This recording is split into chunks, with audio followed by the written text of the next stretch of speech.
What's the problem? So you go around, for example, just thinking, what are the problems for businesses, for organizations, for communities? You start with the problem statement. Then you identify a solution to that problem that is doable, not imaginary. And then you're sizing out the market and adaptability of that solution into the market. There's no point of, finding a solution to little tiny market that it takes 10 years to implement. It's like, no, I'm not interested. Market sizing, market implementation, adaptability to the solution that you identify to the problem that you picked. You pick a problem, you find a solution. Interesting. Have you ever actually tell me, I know this has had to have happened before where you come up, there's an issue that you keep seeing in, maybe the legal industry, maybe it's another industry, and you think, oh, I know that tech can solve this problem.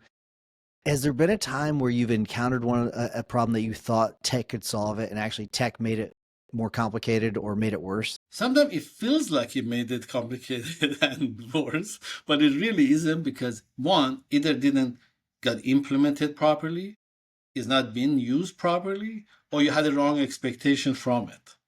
Those are the three causes that creates a disappointment that didn't solve the problem. Okay. Tell me more about that. Because I think that's an important lesson for people. It's like all this gadget software or hardware that comes out to the market and they never make it through.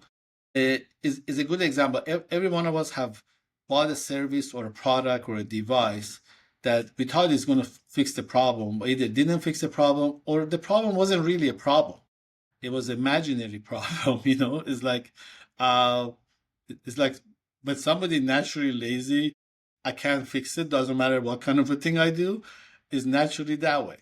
So you have to really justify the problem that you have encountered, and then putting yourself in the position of the actual people who having the problem, not from sitting from the outside and says, oh, they're very unorganized and they need a piece of software. No, go in there and see how does the work goes, what face the challenges yourself and find a solution that solve your own problem being yourself in that organization.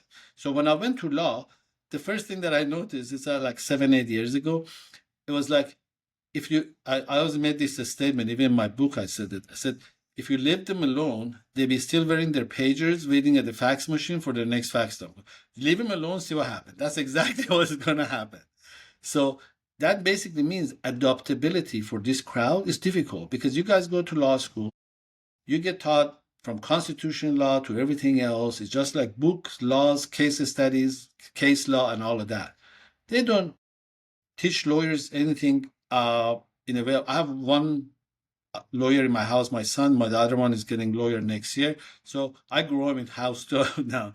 It's like they don't show them anything about technology, business, finance, marketing, innovations, acquisitions, nothing. So it's a You're problem you're statement itself. you're so right. I had this conversation today. Actually, I was having this exact same conversation where I feel like inside the maximum lawyer community, it's very common for people to know what AI is and how they're implementing it. But you step outside of our little atmosphere and you've got lawyers that are practicing and like they have very little idea what you can do with AI. It is quite mind-boggling